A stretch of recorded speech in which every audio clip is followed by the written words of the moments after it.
In this video, I'm going to show you how to archive completed tasks in Notion. So I'm going to show you how to do this using filters. Now, the first thing you want to do, you want to go to your to-do list over here, and inside that to-do list, you want to actually add a filter by clicking filter over here.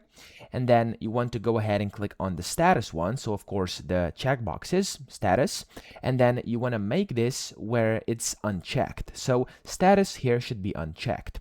And then you want to make the status of the completed ones. So if I go to the completed ones, you want to make the status of these over here checked.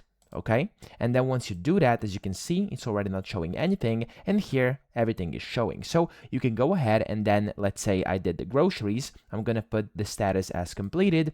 It already basically disappeared over here and got moved or archived into completed. So that's pretty much it. I hope this video helped you out. If it did, please subscribe to the channel and help me out as well.